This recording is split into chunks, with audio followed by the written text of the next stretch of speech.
Bismillahirrahmanirrahim. Alhamdulillahi Rabbil Alameen.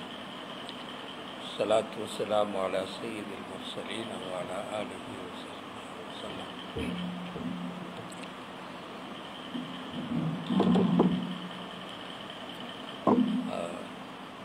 இங்கு இந்த நிகழ்ச்சிக்காக பிஸ்மி நிறுவனத்தின் ஊடாக இந்த மண்டபத்தை ஒதுக்கி இப்படியான ஒரு நிகழ்ச்சியை நடாத்துவதற்கு பங்களிப்பு செய்த எல்லோருக்குமே அல்லாஹ் தஆலா அருள் புரிவானாக. இந்த நிகழ்ச்சியிலே நீங்கள் எல்லோரும் கலந்து கொண்டிருப்பதும் அதனை விளங்குவதற்கு முயற்சிப்பதற்கும் அல்லாஹ் தஆலா உரிய கூலியை தருவானாக என்று பிரார்த்தித்தவனாக நான் இந்த நிகழ்ச்சிக்கு வருகின்றேன். மதிப்புக்குரிய சகோதரர்களே, சகோதரிகளே, இந்த நிகழ்ச்சி குடும்ப கட்டமைப்பு சம்பந்தமான நிகழ்ச்சி உண்மையில் ஒரு நீண்ட நேரம் எடுத்து நாங்கள் படிக்க வேண்டிய ஒரு நிகழ்ச்சி. ஒவ்வொரு பகுதியாக படித்து ஒரு கலந்துரையாடல் செய்து போக வேண்டிய ஒரு நிகழ்ச்சி. அதற்கு உங்களுக்கு தெரியும், எங்களுக்கு நேரம் போதாது. ஒரு 2-3 மணித்தியாங்கள் இருந்தால் நாங்கள் அதனை மிகவும் அழகாக செய்திருக்கலாம். ஆனால் நேரம் போதாதன் காரணமாக 1 மணித்தியாலம் அல்லது 1.25 மணித்தியாலம் மட்டும் நாங்கள் சில பொதுவான உண்மைகளை மட்டும் குடும்ப கட்டமைப்பின் எல்லா பகுதிகளையும், ஆனால் ஒரு பொதுவான விளக்கத்தை மாத்திரம் நாங்கள் பார்ப்போம். அதுக்கு மேல் கூடுதலாக விளக்கம் சொல்வது நேரம் எங்களுக்கு போதாது என்பதன் காரணமாக கேள்வி பதிலுக்கும் ஒரு நேரம் அல்லது கலந்துரையாடலுக்கும் ஒரு நேரம் ஒதுக்க வேண்டும். ஆனால் நான் நினைக்கிறேன் அதற்கும் டைம் போதாமல் இருக்கும். இப்போது 8:35 முடியும் போது 9:45 வரையும் ஒரு மாதிரி கஷ்டப்பட்டு போகலாம். அதுக்கு மேலே இழுத்தா மிச்சம் கஷ்டமாக போகும். கேட்டு நிற்கிறவங்களுக்கு எனக்கு எப்படி போனாலும். அதனால் நான் அந்த கேள்வி பதில் நிகழ்ச்சியை நடத்த 7 ஆண்டு கடைசியில் பார்ப்போம். டைம் இருந்தால் நாங்கள் நடத்துறதுக்கு பார்ப்போம். சரி, இப்போ நாங்கள் நேரடியாக இந்த நிகழ்ச்சிக்கு வருவோம். நாங்கள் இந்த 4 பகுதிகளையும் தான் மிச்சம் சுருக்கமாக பார்க்கறதுக்கு முறையில். முதலாவது குடும்ப அமைப்பு என்பதற்கான பொருள் என்னது, இஸ்லாமிய கண்ணோட்டத்தில் குடும்ப அமைப்புன்னு சொன்னால் என்னது, திரும்ப அதனுடைய முக்கியத்துவம் என்னது என்பது முதலாவது. இரண்டாவது, இஸ்லாம் குடும்பத்தை 2ஆக பிரிக்கும். ஒன்று அந்த சின்ன குடும்பம், பாப்பா உம்மா பிள்ளைகள், அந்த சின்ன குடும்பம், அது ஒரு பகுதி. அந்த குடும்பம் எப்படி உருவாகும், அது எப்படி ஒரு ஸ்திரத்தன்மை பெற்ற ஒரு குடும்பமாக அமையும், அந்த குடும்பம் ஆற்ற வேண்டிய பங்களிப்பு என்னது, என்ன பணியை அந்த குடும்பம் செய்ய வேண்டும் என்றது ஒரு பகுதி. ரெண்டாவது விரிந்த குடும்பம், அதாவது அந்த நாங்கள் சொல்லுவோம் இரத்த உறவுன்னு சொல்லுவோம். இந்த இரத்த உறவுன்றது கொஞ்சம் விரிந்த குடும்பத்தை குறிக்கும். அது பற்றியும் நாங்கள் கொஞ்சம் சில விஷயங்களை பார்ப்போம். அதில் முக்கியமாக நாங்கள் சொல்ல வேண்டியது, அடுத்ததெல்லாம் சொல்கிறதுக்கு எங்களுக்கு டைம் இல்லாதனால முக்கியமாக சொல்லக்கூடியது ஒரு கூட்டு பராமரிப்பு. அதாவது அந்த விரிந்த குடும்பம் என்பது ஒரு கூட்டு பராமரிப்பு கொண்டதாக இருக்க வேணும் என்பது அல் குர்ஆனுடையவும் ஸல்லல்லாஹு அலைஹி வஸல்லம் அவருடையவும் கருத்து. எனவே அது சம்பந்தமாகவும் நாங்கள் கொஞ்சம் விளக்கமாக பார்ப்போம். கடைசியாக 4வது இந்த விவாக முறிவு. நாங்கள் சாதாரண பாஷையில் விவாக ரத்துன்னு சொல்லுவோம். அதை விட நல்லா சொன்னால் விவாக முறிவு. விவாக முறிவுண்டா என்னது, அதை இஸ்லாம் குர்ஆன் எப்படி பார்க்கிறது என்பதனையும் நாங்கள் பார்ப்போம். இந்த 4 பகுதியில் தான் நாங்கள் முழு குடும்பம் பற்றி எல்லாமே இந்த 4 உண்மையில் அடங்கும். எனவே நாளை பற்றி நாங்கள் சில பொதுவான உண்மைகளை மாத்திரம் இங்கே பார்ப்போம். நான் ஏற்கனவே சொன்னது மாதிரி எங்களுக்கு விரிவாக பார்க்க நேரம் இல்லாதன் காரணமாக நாங்கள் சுருக்கமாக அதை பார்ப்போம். இப்போ நாங்கள் முதலாவது குடும்பம் என்றால் என்ன பொருள் என்பதை நான் இதுக்கு ஆயத்தெல்லாம் போட்டு விளங்கப்படுத்தலை, எங்களுக்கு டைம் இல்லாத காரணமாக இந்த அதனுடைய பொருளை மட்டும் நாங்கள் லேசாக பார்ப்போம். குர்ஆனுடைய கருத்துப்படி, சுன்னாவுடைய கருத்துப்படி, ஷரியாவுடைய அங்கீகாரத்தின் அடிப்படையில் ஆணுக்கும் பெண்ணுக்கும் இடையில் அமைந்த உறவுதான் குடும்பம் என்று நாங்கள் சொல்லுவோம். குர்ஆனுடைய கண்ணோட்டத்தின்படி அது ஒரு சமூக பண்பு கொண்ட அழகு, தனியே ஒதுங்கின ஒரு ஒரு பகுதி அல்ல, மாற்றமாக ஒரு சமூக பண்பு கொண்ட அழகு. அது இன்னொரு மாதிரி நாங்கள் சொன்னால், குர்ஆனுடைய சுன்னாவுடைய கருத்துப்படி சமூகம் கட்டியெழுப்புவது தனி மனிதர்களாலே அல்ல, குடும்பங்களால். நாங்கள் ஒரு கட்டிடத்தை கட்டணுமா இருந்தால் செங்கற்களை வச்சு கட்டுவோம், ஒரு செங்கல் ரெண்டாவது செங்கல்னு வச்சு கட்டுவோம். அந்த செங்கல் குர்ஆனுடைய கருத்துப்படி, சுன்னாவுடைய கருத்துப்படி தனி மனிதர்கள் அல்ல, குடும்பம். குடும்பம் பண்ணுறது தான் ஒவ்வொரு செங்கல். எனவே குடும்பம் சீராக இருந்தால் சமூகமும் சீராக இருக்கும். தனி மனிதன் சீராக இருந்தால் அல்ல, குடும்பம் சீராக இருந்தால் சமூகமும் சீராக இருக்கும். குடும்பம் சீரழிந்தால் சமூகமும் சீரழிந்து போகும். இதுதான் குர்ஆனுடைய கருத்து. அதனால தான் நாங்கள் அதை சொல்கிறோம், சமூக பண்பு கொண்ட ஒரு அழகு என்று நாங்கள் சொல்வதற்கான காரணம் அதுதான். இப்போ குர்ஆனும் சுன்னாவும் இன்னொரு பகுதியையும் குடும்பம் பற்றி சொல்லும். அது என்ன என்று சொன்னால், இந்த ஒப்பந்தத்தின் விளைவாக ஆண் பெண் இருவரும் இணைந்து ஷரியத்துடைய அனுமதியின்படி, ஷரியத்துடைய ஒழுங்கின்படி ரெண்டு பேரும் இணைந்து வாழும்போது அவங்க இருவர்களுக்கும் கடமைகளும் உரிமைகளும் உருவாக்குகின்றன. மனைவிக்கு இன்ன கடமைகளும் உரிமைகளும், கணவனுக்கு இன்ன உரிமைகளும் இன்ன கடமைகளும் என்ற இந்த ஒழுங்கும் உருவாகும். எனவே குர்ஆனுடைய சுன்னாவுடைய கருத்துப்படி அது ஒரு ஒப்பந்தம் ஆகும். அந்த குடும்ப அமைப்பு என்பது ஒரு ஒப்பந்தமாகும். எத்தனை நாங்கள் மிச்சம் கவனமாக புரிஞ்சிருக்கணும். எல்லா இப்போ நாங்கள் ஒரு வியாபார ஒப்பந்தம் சொல்லுவோம், ரெண்டு பேர் சேர்ந்து ஒரு வியாபாரத்தை செய்வதாக இருந்தால், கம்பெனி ஒழுங்காக இருந்தால், அது பங்குடம அமைப்பாக இருந்தால், பங்குதாரர்கள் எல்லாரும் சேர்ந்து ஒரு ஒப்பந்தம் ஒன்று எழுதித்தான் அதை கொண்டு போவாங்க.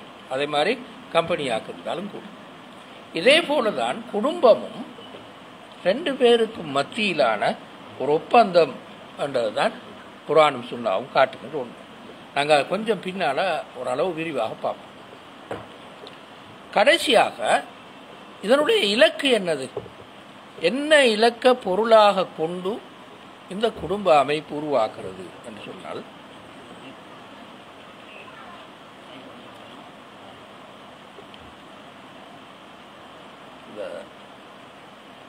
என்ன பொருளை இலக்காக கொண்டு இந்த குடும்பம் உருவாக்குறது சொன்னால்,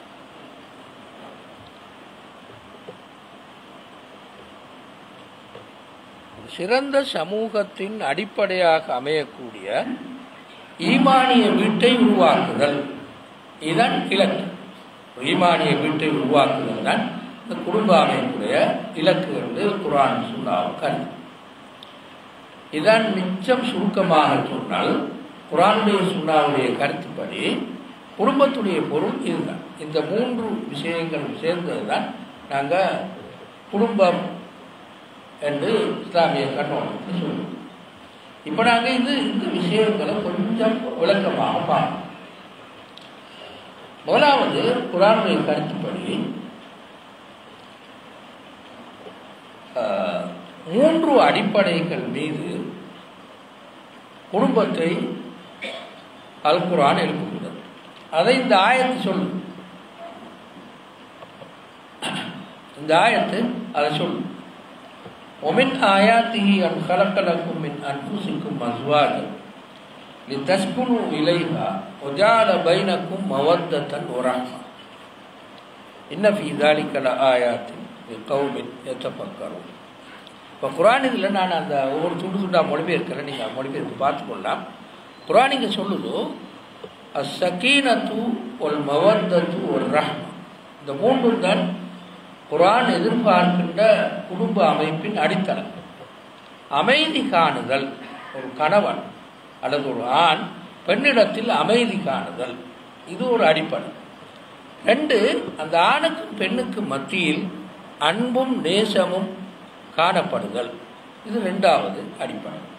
3, இரக்கமும் அனுதாபமும் கருணையும் காணப்படுதல். 2 பேருக்கு மத்தியில் இரக்கமும் அனுதாபமும் கருணையும் காணப்படுதல் 3வது அடிப்படை.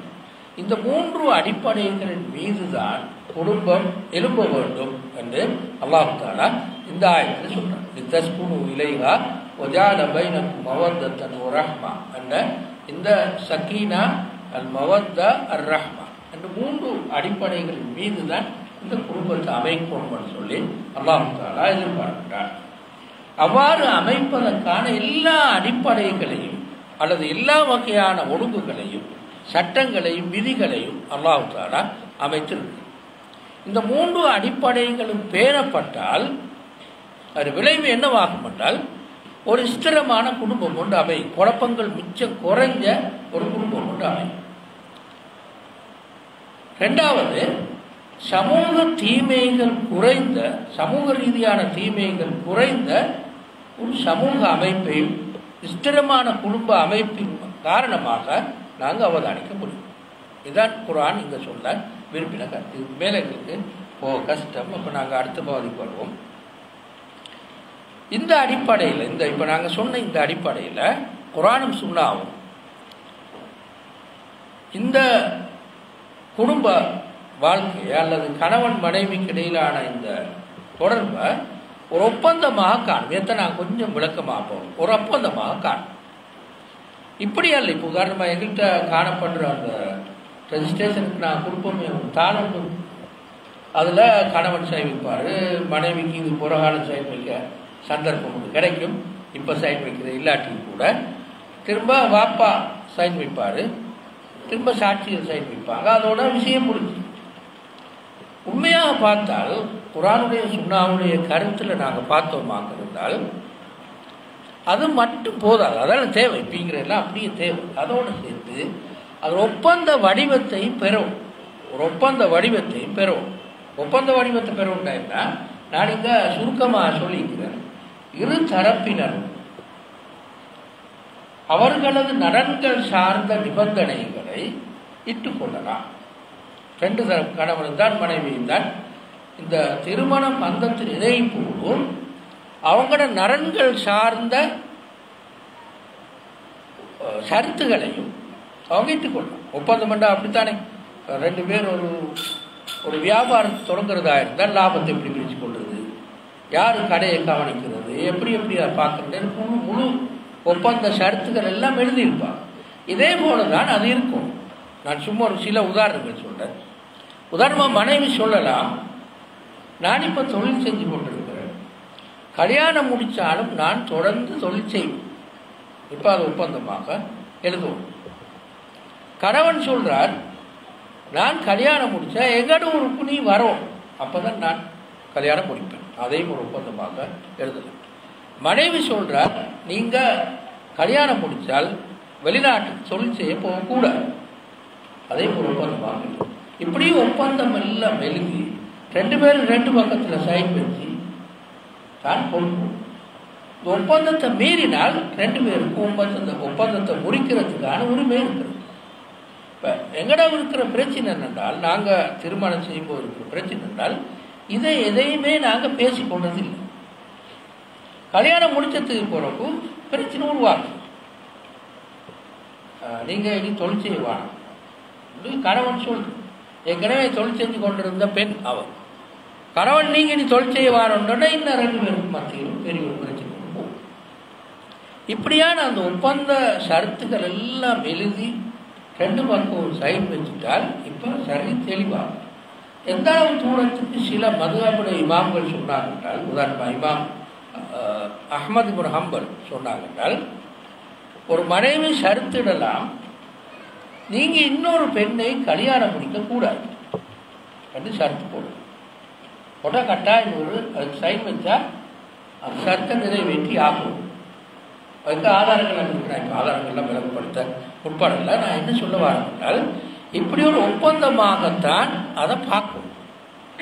சும்மா வெறுமனே இந்த அண்டர்ஸ்டாண்டிங்கில் 2 பேரும் சேர்றதல்ல.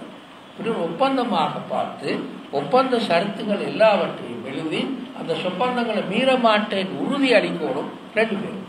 மீறினால் 2 பேருக்குமே ஒப்பந்தத்தை கேன்சல் பண்ணுற தலாக் சொல்கிற உரிமை 2 பேருக்கு இருக்குது.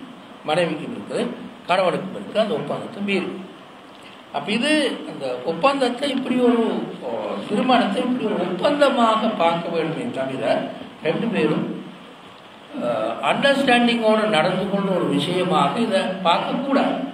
கண்டிப்பாக அண்டர்ஸ்டாண்டிங்கோடு நடந்து கொள்ளணும் தான். ஆனாலும் பிரச்சனைக்குரிய பல பகுதிகளை ஏற்கனவே ஒப்பந்த சரத்துகளோடு எழுதியிருக்கணும்னு சொல்லி பல மதுஹபுகளும் சொல்லும்.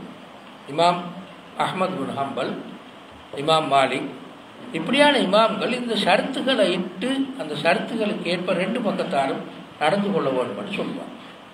அது அரபுலக பர்சனல் லோவில், உதாரணமாக சிரிய பர்சனல் லோவில், அதே மாதிரி ஈஜிப்ட பர்சனல் லோவில், அது அப்படியே பர்சனல் லோவில் எழுதியே இருக்குது. எங்களோட பர்சனல் லோவில் அது பெருசா இல்லை, ஆனால் அது அப்படியே எழுதிருக்கு. ஏன் அப்படி எழுதியிருக்கிறாங்க என்றால், அது சம்பந்தமாக குரான் வசனங்களும் இருக்குது, ஹதீஸ்களும் இருக்குது. நான் இப்போ அதெல்லாம் விளக்கப்படுத்துறதுக்கு டைம் இல்லாதனால மட்டும் சொல்லிட்டு போகிறேன். எனவே இந்த வகையில் எங்களோட சமூகத்தில் காணப்படுகின்ற பல்வேறு குடும்ப சிக்கல்களுக்கு ஏற்கனவே ஒப்பந்தமாக பார்க்கப்படாமை ஒரு முக்கியமான காரணம். பல காரணங்களோட அதுவும் ஒரு முக்கியமான காரணம். இப்போ நாங்கள் அடுத்த விஷயத்துக்கு வருவோம்.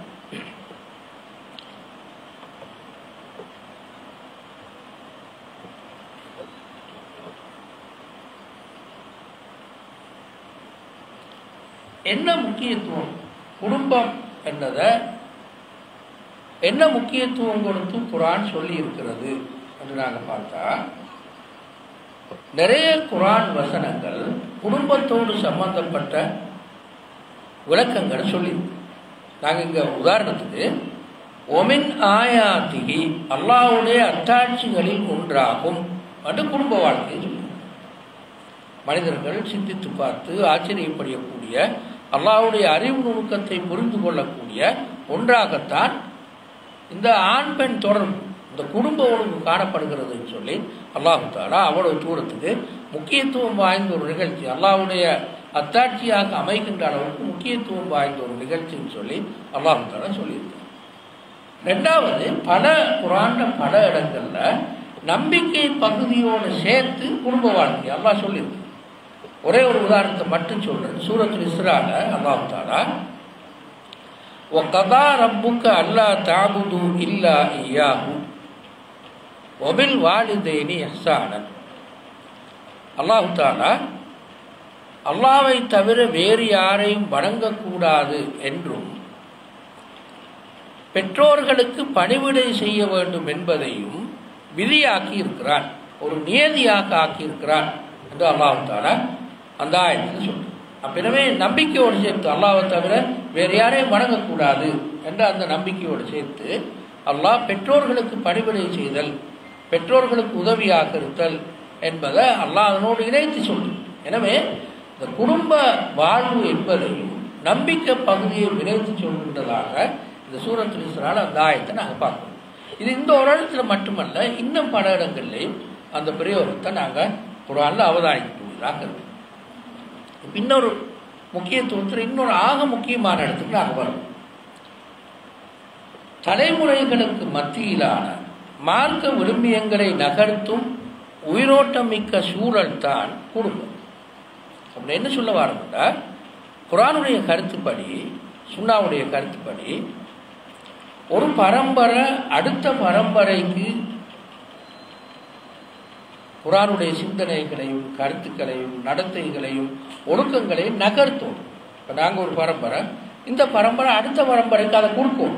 எங்கிட்ட குர்ஆனை, எங்கிட்ட இருக்கிற ஹதீஸை, எங்கிட்ட இருக்கிற இஸ்லாமிய சிந்தனையை, கருத்துக்களை, நடத்தைகளை, விழுமியங்களை இதெல்லாம் கொடுக்கும். என்ன வழி அதுக்கு? எதனூடாக அதை நகர்த்தேலும் இஸ்லாமிய சிந்தனையையும் கருத்தையும் ஒழுக்கத்தையும் எதனூடாக நகர்த்தேலும் குர்ஆனுடைய கருத்துப்படி அதுக்கு சிறந்த சூழல் அல்லது சிறந்த வழி குடும்பம். முதலாவது வழி குடும்பம். அதே பிறகு மற்றதெல்லாம் நாங்கள் பாடசாலைன்னு சொல்கிறது அல்லது குர்ஆன் மதரசான்னு சொல்கிறது இப்படியானதெல்லாம் குடும்பத்துக்கு பிறகு. உண்மையில் குடும்பம்தான் இஸ்லாத்துடைய சிந்தனைகளையும் கருத்துக்களையும் விழுமியங்களையும் நகர்த்தக்கூடிய ஊடகமாக இருக்கும், அல்லது ஒரு அழகாக இருக்கும், ஒரு வகையான பாடசாலையாக இருக்கும். எனவே குடும்பம் என்ற அந்த நிறுவனத்தின் ஊடாகத்தான் கட்டாயமாக முஸ்லிம் சமூகம் தன்னுடைய சிந்தனைகளை கருத்துக்களை நகர்த்தும். எனவே குடும்பம் என்ற அந்த அந்த அந்த அழகு, அந்த நிறுவனம் இதன் காரணமாக பெரிய ஒரு முக்கியத்துவத்தை பெறுகிறது. இன்னொரு மாதிரி நாங்கள் சொன்னால், குடும்பம்தான் ஒரு முஸ்லீமுடைய முதலாவது பாடசாலை. குர்ஆனையும் ஹதீஸையும் சிந்தனைகளையும் கருத்துக்களையும் நகர்த்துவதற்கு முதலாவது பாடசாலை அதுதான். அந்த பாடசாலை இதை செய்யாவிட்டால் அதற்கு பின்னால் இருக்கிற எந்த ஒழுங்கும் இதை சரியாக செய்யாது. அது குர்ஆன் மதரசாவாக இருக்கட்டும், பாடசாலையாக இருக்கட்டும், வேறு வேறு எந்த நிறுவனங்களாக இருக்கட்டும், குடும்பம் என்ற அந்த நிறுவனம் இது சரியாக செய்யாவிட்டால் அடுத்த நிறுவனங்கள் இதை செய்வது மிகவும் கஷ்டமானது. இது ஒன்று. ரெண்டாவது என்னென்றால், எங்களை மாதிரி சிறுபான்மை நாடுகளை பொறுத்தவரையில் இஸ்லாமிய கருத்துக்களையும் சிந்தனைகளையும் நம்பிக்கைகளையும் விரும்பியங்களையும் கொடுப்பதற்கு ஆகவே முக்கியத்துவம் பெறுறது இந்த குடும்பம். ஏனென்றா எங்கள் எல்லாருக்கும் தெரியும், குடும்பத்துக்கு வெளியில் இருக்கிற எல்லாமே எங்களோட கையில் மட்டும் இல்லை. பாடசாலை சொன்னால் அது எங்களோட கையில் மட்டும் இல்லை, யூனிவர்சிட்டின்னு சொன்னால் அது எங்களோட கையில் மட்டும் இல்லை, அது வேறொரு ஒழுங்குல தான் கண்டிப்பாக இயங்குகிறது. குடும்பம் மட்டும்தான் முழுமையாக எங்களோட கையில் இருக்கு. எனவே குடும்பத்தின் ஊடாகத்தான் நாங்கள் இஸ்லாத்துடைய சிந்தனைகளையும் கருத்துக்களையும் விழுமியங்களையும் நகர்த்தலாம், அடுத்தடுத்த பரம்பரைகளுக்கு நடத்தலாம். எங்கேயாவது தவறு விட்டோமாக இருந்தால், குடும்பத்தின் மூலமாக நகர்த்த முடியாத நிலைமை வருமாக இருந்தால், அப்போ கண்டிப்பாக சமூகம் கடுமையாக பலவீனப்படும். இது ஒரு பெரியோர் உண்மை. இதை நீங்கள் இஸ்லாம் வாழக்கூடிய எல்லா நாடுகள்லையும் இந்த உண்மையை அவதானிக்கணும். எங்கள்கிட்ட அது கொஞ்சம் கடுமையாக பலவீனமாக இருந்தாலும், நாங்கள் இன்ஷா அல்லாஹ் பின்னால் டைம் இருந்தால் அது கொஞ்சம் பேசுவோம். பலவீனமாக இருந்தாலும் இதுதான் மிக முக்கியமான அடிப்படைன்னு சொல்லுவோம். எனவே அடுத்தடுத்த தலைமுறைகளுக்கு இஸ்லாத்துடைய சிந்தனைகளையும் கருத்துக்களையும் ஒழுக்க விழுமியங்களையும் நகர்த்துவதற்கான மிகவும் அடிப்படையான ஒரு சூழலை கொண்டிருப்பது தான் குடும்பம் என்ற அழகு என்பதன் காரணமாக குடும்பம் ஆகப்பெரிய முக்கியத்துவத்தை பெறுகிறது என்று காணும். இப்போ நாங்கள் அடுத்த பகுதிகளுக்கு வருவோம். முதலாவது நாங்கள் எடுப்போம் அந்த சின்ன குடும்பம், அதாவது தாயும் தந்தையும் பிள்ளைகள் என்ற அந்த பகுதியை மட்டும் நாங்கள் எடுத்துக்கோம். முதலாவது உருவாகும், எப்படி அந்த குடும்பம் உருவாக வேணும் என்றதை ஸல்லல்லாஹு அலைஹி வஸல்லம் அப்படி முதல் கட்டமாக என்ன சொல்லியிருக்கிறார் என்றால், தெரிவுதான் முதலாவது கட்டம். ஒரு ஆண் தனக்கு பொருத்தமான ஒரு பெண்ணை தெரிவு செய்வது, ஒரு பெண் தனக்கு பொருத்தமான ஒரு ஆணை தெரிவு செய்வது, இதுதான் முதலாவது கட்டம். கல்யாணம் முடிக்கிறதுல ஸ்டார்ட் அதுதான். இந்த இடத்துல தவறு விட்டால் எல்லாமே அங்கால தலாக்குகள் கூடுதலாக நடப்பதற்கு ஏற்கனவே நாங்கள் சொன்ன திருமண வாழ்வை ஒப்பந்தமாக காணாததும் ரெண்டாவது காரணம், அல்லது சில நேரங்களில் இது முதலாவது காரணம், உருவாக்குகின்ற போது தெரிவு சரியாக நடக்காததும் ஆக முக்கியமான ஒரு காரணம். பின்னால் எல்லா வகையான பிரச்சனைகளும் உருவாகுது. அப்போ தெரிவுட அடிப்படை கருத்து என்னென்றால், நாங்கள் லேசாக மட்டும் சொல்லிக்கிறோம், தெரிவுட அடிப்படை கருத்து என்னென்றால், சிறந்த தாயையும் சிறந்த தந்தையையும் தெரிவு செய்யும். அப்படின்னா என்ன சொல்கிறோம்னா, பிள்ளைகள் மிகச் சரியாக உருவாவதற்கு நல்ல தாய் அவசியம் என்று நாங்கள் சொல்லுவோம், நல்ல தந்தை அவசியம் என்று நாங்கள் சொல்லுவோம். பிள்ளை சரியாக உருவாக்கமாக இருந்தால் கட்டாயம் நல்ல ஒரு தாய் ஒன்று இருக்கும், நல்ல ஒரு தந்தை ஒன்று இருக்கணும்னு நாங்கள் சொல்லுவோம். ஆனால் அதுக்கு முன்னால கட்டம் என்னென்றால், சிறந்த கணவனும் மனைவியும் இருக்கு. சிறந்த கணவனும் மனைவியும் இருந்தால்தான் சிறந்த தாயும் தந்தையும் இருப்பார். அப்போதான் சிறந்த குழந்தைகள் உருவாவது சாத்தியமாக மாறும். எனவே ஒரு பெண் தனக்கு பொருத்தமான கணவனை தேடும்போது எப்படி யோசிக்கணும் என்றால், எதிர்காலத்தில் எனக்கு பிறப்பு போகிற குழந்தைகளுக்கு நல்ல தந்தையாக அவர் இருப்பாரா அது பார்க்கணும். அதே மாதிரி ஒரு ஆண் தனக்கு பொருத்தமான பெண்ணை தெரிவு செய்யும் போது அவர் பார்க்க வேண்டிய முக்கியமான விஷயம் என்னென்றால், எனக்கு பிறக்க போகிற பிள்ளைகளுக்கு ஒரு நல்ல தாயாக இந்த பெண் இருப்பாரா என்று பார்க்கணும்.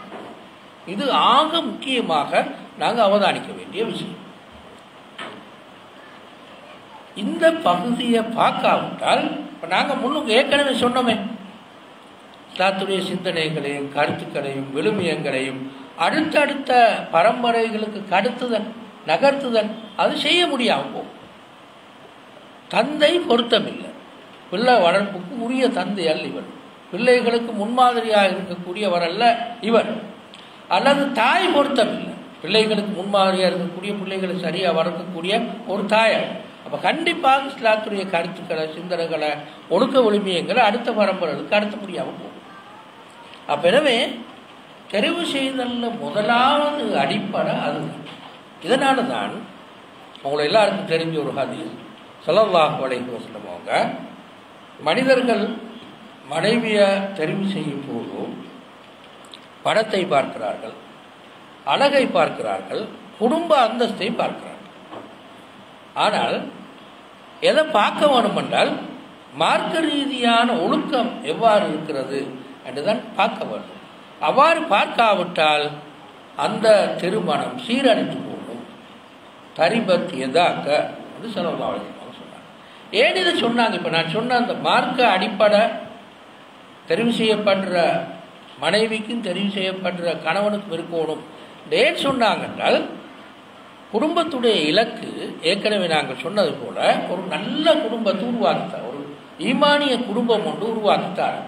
தான் அந்த மனைவி கணவன் ரெண்டு பேரும் சேர்ந்த பொறுப்பாக, ரெண்டு பேரும் சேர்ந்த அந்த பொறுப்பை செய்யணுமாக இருந்தால் கட்டாயமாக அவங்களுக்கு இந்த தகுதி இருக்கும்.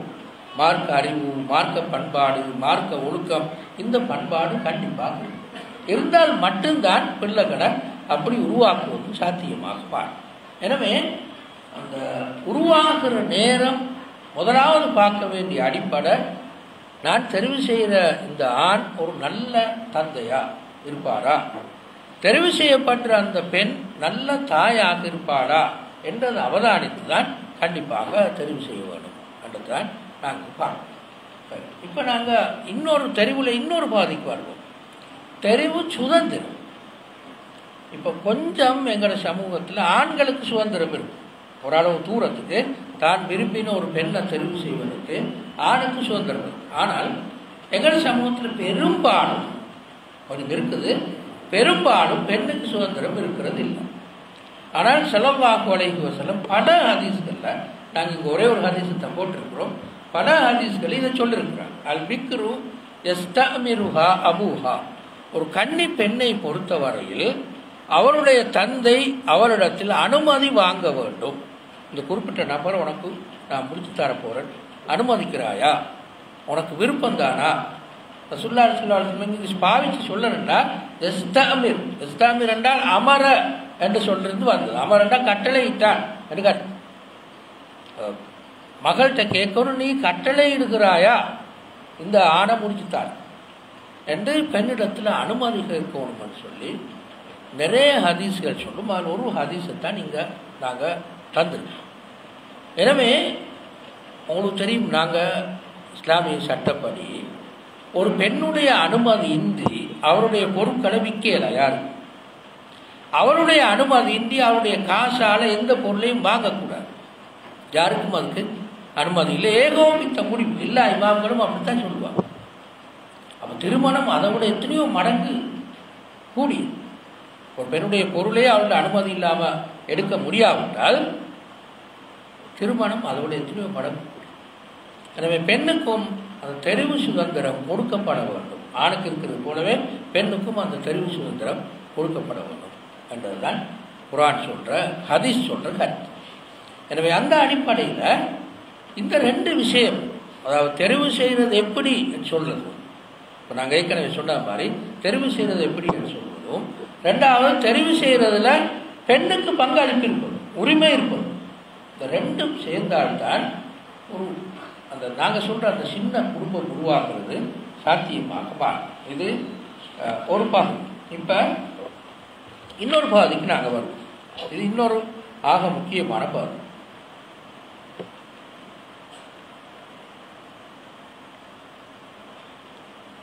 அது என்னென்றால், இப்போ அந்த சின்ன இப்படியெல்லாம் நடந்ததுக்கு பிறகு ஒரு ஒப்பந்தம் என்று கவனத்தில் கொண்டு ரெண்டு சாராரும் தண்ட நலன்களுக்கேற்ப ஒப்பந்த சரத்துக்களை எல்லாம் போட்டு, நான் ஏற்கனவே சொன்ன மாதிரியான ஒப்பந்த சரத்துக்களை எல்லாம் போட்டு, ரெண்டாவது தெரிவு சுதந்திரம் ரெண்டு பேருக்கும் இருந்து தெரிவு செய்யும் போது எவற்றை கவனத்தில் கொள்ளணும் என்ற அந்த கவனமும் இருந்து இப்போ நடந்தால் அதுக்கு அடுத்த கட்டம் என்னென்றால், இப்போ அந்த குடும்பம் எவ்வாறு இயங்குது என்றது அடுத்த கட்டம்.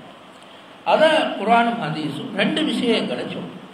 ஒன்று, உலகுன்ன மிஸ்லுல்லதி அலைஹின்ன பில் மாரூஃப் ஒலிர் ரிஜாலி அலைஹின்ன தரஜா. அதாவது ஒரு பெண்ணுக்கு அவள் மீது இருக்கின்ற கடமைகள் போலவே உரிமைகளும் இருக்கின்றன. மனைவிக்கு அவள் மீது இருக்கின்ற கடமைகள் போன்றே உரிமைகளும் இருக்கின்றன. அதான் இந்த வசனத்தில் ஒரு உலகுன்ன மிஸ்லுல்லதி அலைஹின்ன பில் மாரூஃப். நல்ல முறையில் ஒரு பெண்ணுக்கு என்னென்ன கடமைகள் இருக்குதோ அதே போல அவளுக்கு உரிமைகள் இருக்கு. ஆனால் ஒலிர் ரிஜாலி அலைஹின்ன தரஜா, ஆனால் ஒரு ஆணுக்கு அந்த பெண்ணை விட ஒரு படித்தரம் மேல அந்த கடமைகள் இருக்குது. ஒரு படித்தரம் மேல அந்த கடமைகள் இருக்குது. அது இப்படி மொழிபெயர்த்திருக்கிறார். உரிமைகள் மட்டும் மொழிபெயர்த்திருக்கிறார். ரெண்டு சேர்த்து உரிமைகளும் கடமைகளும் பெண்ணை விட ஒரு படி மேலே இருக்கிறது. ஒரு ரிஜாலி அலைஹின்ன தரஜா குர்ஆன் சொல்லுது. என்னென்ன கடமைகளும் என்னென்ன உரிமைகளும் ஆணுக்கும் பெண்ணுக்கும் இருக்கிறது என்பதனை மிச்சம் கவனமாக ரெண்டு சாராரும் கல்யாணம் முடிக்க முந்தி விளங்கியிருக்கும். அல்லாஹ்வும் அவருடைய தூதரும் கணவனுக்கு என்னென்ன உரிமைகளை கொடுத்திருக்கிறான், என்னென்ன கடமைகளை கொடுத்திருக்கிறான், பெண்ணுக்கு அல்லாஹ்வும் அவனுடைய தூதரும் என்னென்ன கடமைகளை கொடுத்திருக்கிறான், என்னென்ன உரிமைகளை கொடுத்திருக்கிறான், ரெண்டு சாராரும் விளங்கியிருக்கும். நான் எந்த உரிமைகளும் தலையிட முடியாது என்று கணவன் தெரிஞ்சிருக்கும். உதாரணமாக வச்சுக்கோப்போம், ஒரு பெண்ணுடைய சொத்தில் கணவன் எந்த வகையிலும் தலையிடக்கூடாது, அவள்கிட்ட அனுமதி இல்லை. இது ஒரு ஆண் விளங்கியிருந்தால் அவர் ஒரு நாளும் அவளோட அந்த விஷயங்களை தலையிட மாட்டார். உதாரணமாக ஒரு பெண் சம்பாதிக்கிறேன்னு வச்சுக்கொள்வோமே, தொழில் செய்யும். அப்போ அவருக்கு சம்பளம் வரும். இந்த சம்பளத்தில் கணவனுக்கு எந்த உரிமையும் கிடையாது என்றதான் அடிப்படை. அவளா விரும்பி தந்தால் அது வேறு விஷயம். ஆனால் அடிப்படை எந்த விதமான உரிமையும் கிடையாது. இப்போ இப்படி உரிமைகளை கவனமாக விளங்கியிருந்தால் சண்டை ஒன்றும் வராது. இந்த அல்லாஹ்வும் ரசூலும் போட்ட உரிமைகள் கடமைகள்.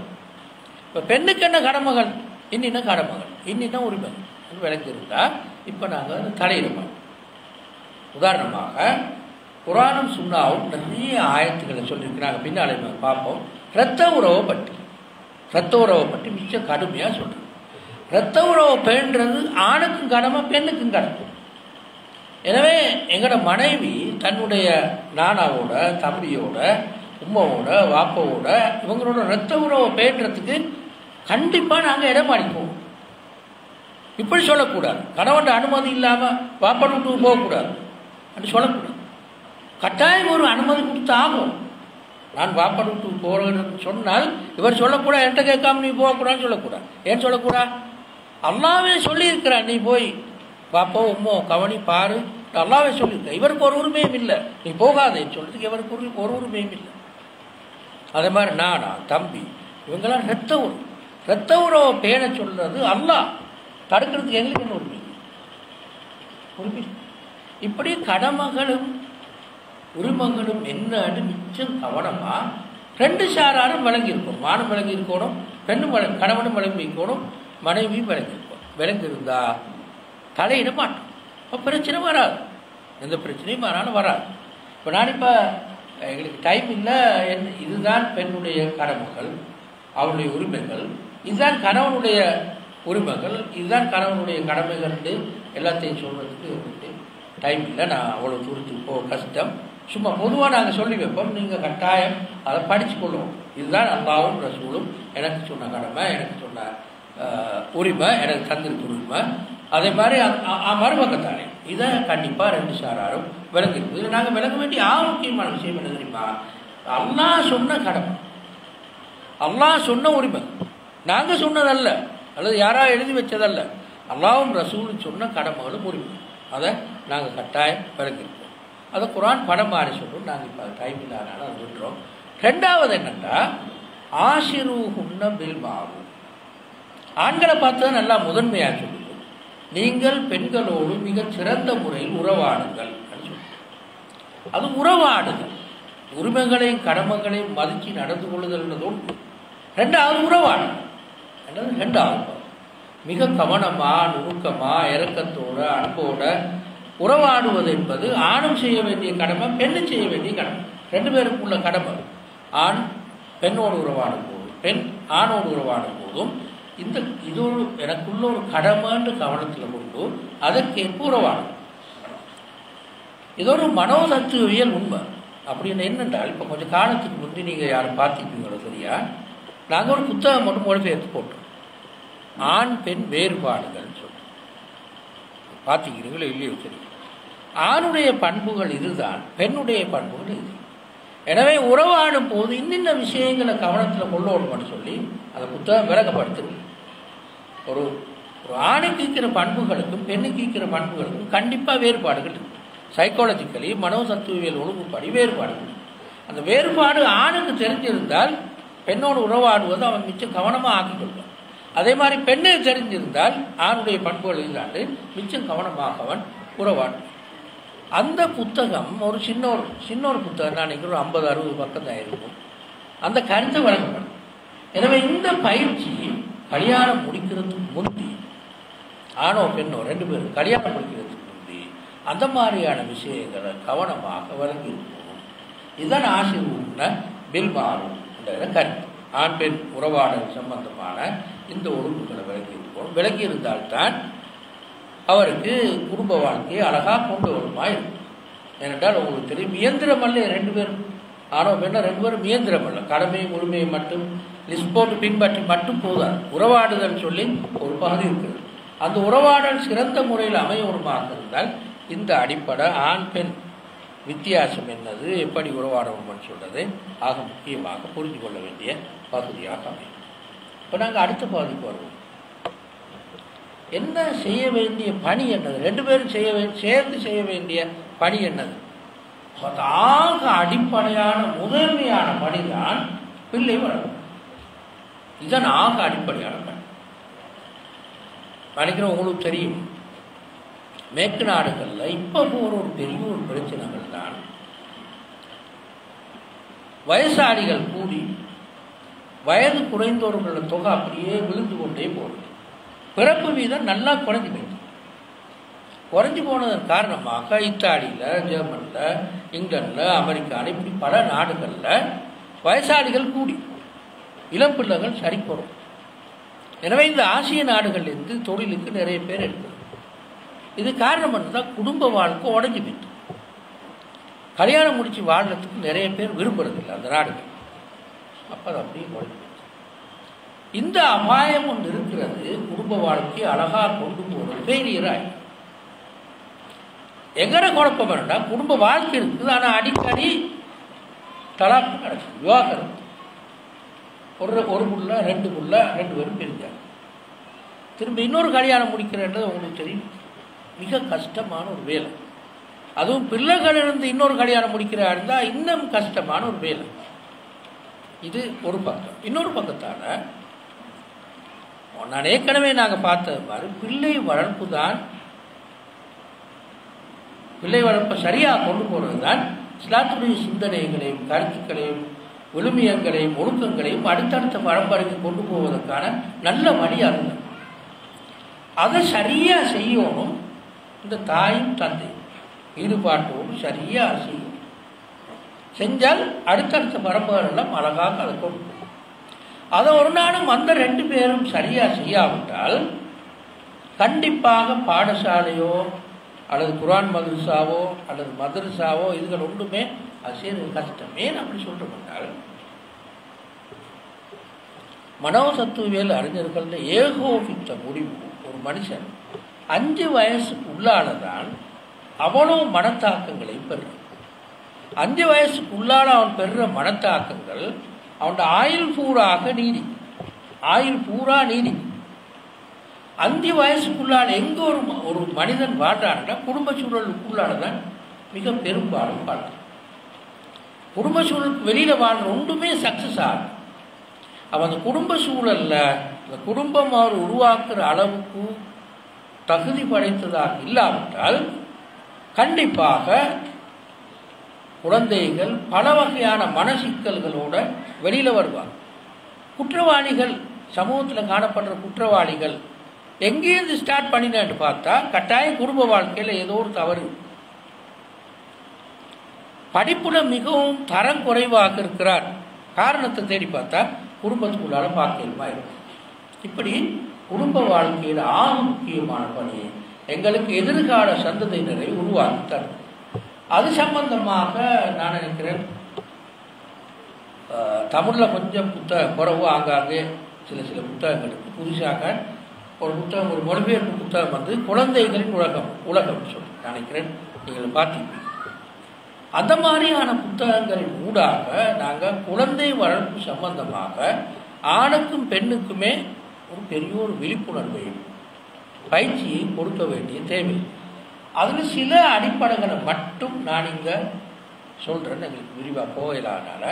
ஒன்று, பிள்ளை கிடைக்க முன்னரே இது பற்றி சிந்தித்தேன். 2 மாதிரி. ஒன்று, நான் ஏற்கனவே சொன்ன அதே கருத்து, திருப்பியும் அதே சொல்கிறேன். கணவனை தெரிவு செய்யும் போது, மனைவியை தெரிவு செய்யும் போது, எதிர்காலத்தில் எனக்கு கிடைக்க போகிற தாய் தந்தையை தெரிவு செய்கிறேன் இந்த மனநிலைக்கு வர, அதை கவனத்தில் கொண்டு தெரிவு செய்யும். இதுதான் பிள்ளை கிடைக்க முன்னரே என்பதற்கு ஒரு கருத்து. பிள்ளை கிடைக்க முன்னரே பிள்ளை வளர்ப்பு பற்றிய சிந்தனையை பெற்றிருத்தல். 2வது கருத்து என்னண்டா, பிள்ளை கிடைக்க முன்னரே இப்போ கல்யாணம் முடிச்சாச்சு, இன்னும் 1 வருஷத்தில் புள்ள கிடைக்கும் அல்ல 2 வருஷத்தில் புள்ள கிடைக்கும் வச்சுக்கொள்வோமே. இப்போ 2 பேரும் தன்னை தகுதியாக்கி கொள்ள வேணும். பிள்ளை வளரும், கணவனும் தான் மனைவியும் தான் தன்னை தகுதியாக்கி கொள்ள வேணும், பிள்ளை வளரும். அதுதான் பிள்ளை கிடைக்க முன்னரே சொல்கிற பொருளாதாரம். 2வது அடிப்படை என்னென்னா, நாங்கள் இதை ஒவ்வொன்றையும் சுருக்கமாக சொல்லிக் கொடுப்போம். 2வது அடிப்படை என்னென்னா, நாங்கள் இந்த உலகத்தில் ஒரு பகுதின்னு வழங்கியிருக்கணும். அப்படின்னா கருத்து என்னென்னா, நாங்கள் முஸ்லீம்கள் மட்டுமல்ல இந்த உலகத்தில் வாழ்றோம். எங்களை சுற்றி பல வகையான சமூகங்கள் இருக்குது. பௌத்த சமூகம் இருக்குது, இந்து சமூகம் இருக்குது, கிறிஸ்தவ சமூகம் இருக்குது. இந்த சமூகத்துள்ளுக்கும் எத்தனையோ வகையான சிந்தனைகளும் கருத்துக்களும் ஒழுக்க நடவடிக்கைகளும் நிறைஞ்சு போயிடும். எனவே பக்கத்தில் இருக்கிற அந்த சமூகங்களோட பாதிப்பு என்ற புள்ள மீது வரும் என்ற உண்மையை விளங்கி அதுக்கேற்ப இயங்கக்கூடிய மாதிரி இருக்க வேண்டும் அந்த 2 பேரும். இது 2வது. 3வது, குடும்ப சூழல். ஒவ்வொரு மனிதனும் குடும்ப சூழலுக்கு முந்தி ஒரு மனிதனை உருவாக்குறதுல 2 விஷயங்கள் பங்களிப்பு செய்யும். ஒன்று, பாரம்பரியமாக ஒரு மனுஷனுக்கு கிடைக்கிறது, வாப்பட்டிருந்து உம்மட்டிருந்து கிடைக்கக்கூடிய எத்தனையோ வகையான உணர்வுகளும் நோய்களும் உடம்புகளும் இதோடு போகுது. 2, சூழலும் ஒரு மனிதனை உருவாக்குறது பெரிய ஒரு பங்களிப்பு செய்யும். அப்போ ஒரு பிள்ளை வளர்வதற்கான குடும்ப சூழல் சரியாக இருக்கிறதுவா என்றது அடுத்த ஆக முக்கியமான அடிப்படை. கணவனும் மனைவியும் பழகுற ஒழுங்கு இருக்குதானே, கண்டிப்பாக பிள்ளையில ஒரு பாதிப்பை ஏற்படுத்தும். கணவனும் மனைவியும் பழகுவது மிச்சம் அன்பு, இரக்கம், விட்டு கொடுத்தல், கவனம், நுணுக்கம் எல்லாம் இருந்தால் பிள்ளையிலையும் அது பாதிப்பு ஏற்படும். கணவனுக்கு மனைவிக்கு மத்தியில் சண்டை, குழப்பம், பிரச்சனை, உறவுகள் சரியில்லா இருந்தால் கண்டிப்பாக பிள்ளைக்கும் அது ஒரு பாதிப்பு ஏற்படும். இப்படி குடும்ப அது மட்டுமல்ல, நான் சொல்கிறேன் குடும்ப சூழல் எல்லா பகுதியும். உதாரணமாக வச்சுக்கொள்களே, அந்த குடும்பத்தில் ஒரு லைப்ரரி இருக்கு, இதுவும் அந்த பிள்ளைகள் ஒரு தாக்கத்தில். அந்த குடும்பத்தில் வீடு எப்போவுமே நல்ல சுத்தமாகும், இதுவும் அந்த பிள்ளைகள் ஒரு தாக்கத்தில்.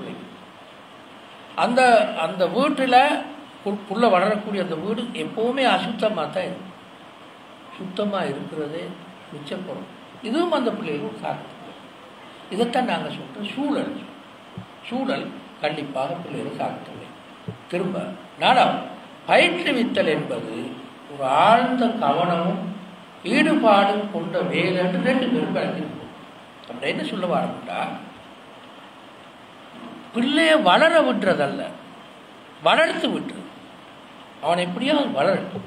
2 பேரும் சரியான பிஸி. வாப்பா காலையில் போனாலும் இரவு 12 மணிக்கு தான் வீட்டுக்கு வருவார், அல்லது 11 மணிக்கு தான் வருவார். பிள்ளை எலும்ப முந்திய அவர் போய் தூங்கினத்துக்கு பிறகு வருவார். அதே மாதிரி மனைவியும் சரியான பிஸி. அவர் டீச்சர் அல்லது டாக்டர் அல்லது என்ன ஒன்று வைங்கள சரியான பிஸி. அவருக்கும் டைம் இல்லை பிள்ளைய பார்க்க. அப்போ தன்னை தொழிலில் காட்டுகின்ற ஈடுபாடு கவனம் இது இருக்குதானே, அதை மாறிய ஒரு ஈடுபாடும் கவனமும் இருக்கணும். பிள்ளையை வளர்க்குறது அது கணவனுக்கு மீக்கணும், மனைவிக்கு மீக்கணும். 2 பேருக்கும் சரியான கவனம் ஒன்று இருக்கணும். என் பிள்ளையை நான் எப்படி வளர்க்குறேன், அவன் என்ன செய்கிறான், யாரோடு பழகுறான், என்ன புத்தகத்தை பார்க்குறான், என்ன வாசிக்கிறான், எப்போ சூங்குறான், எப்படி சாப்பிடுகின்றான், இது எல்லாத்தையும் சரி கவனத்தோடு பார்க்கின்ற ஈடுபாடும் கவனமும் இருக்கும். இந்த ஈடுபாடும் கவனமும் தான் நாங்கள் பயிற்றுவிக்கின்ற முதலாவது அடிப்படைன்னு சொல்கிறோம். திரும்ப சமநிலை தன்மை அப்படி என்ன சொல்ல வாரண்டா, உம்மா ஒரு வகையான பண்பு. பெரும்பாலும் பெண்கள் பொறுமை, இரக்கம், உணர்ச்சி வசப்படுதல் இது பெண்களுக்கு சரியான கூறு. ஆண்கள் அதுக்கு நேரே மறுபக்க பண்பு கொண்டு வரும். லேசிக்க ஆடமாட்டாங்க. உணர்ச்சி வசப்படுறது கொஞ்சம் ஒரு அளவு பெண்களோட ஒப்பிடும் போது குறைவு. கட்டுப்பாட்டு உணர்வும் ஆண்கள்கிட்ட கூடும், நிர்வாக போக்கு ஆண்கள்கிட்ட கூடும், கண்டிக்கிறது ஆண்கள்கிட்ட கூடும். இந்த 2 சேரும், பெண் இருக்கிற அந்த இரக்கம் இந்த பண்பும் ஆண் இருக்கிற இந்த பண்பும் 2 சேரும் ஒரு சமநிலையில் சேர்ந்தால்தான் பிள்ளையை கவனமாக வளர்த்துருக்கிறோம். அதைத்தான் நாங்கள் சமநிலையின் தன்மைன்றதை முதலாவது கருத்துட்டோம். மற்றது அதோடு சம்பந்தப்பட்ட இன்னும் பல விஷயங்கள் வரும். திரும்ப பிரச்சனைகளின் காரணங்களை புரிதல் அப்படின்னு சொல்லுவாருன்னா, கண்டிப்பாக ஒரு பிள்ளையை வளர்க்க போகிற நேரத்தில் பிரச்சனைகள் அந்த பிள்ளைக்கு நிறைய இருக்கு.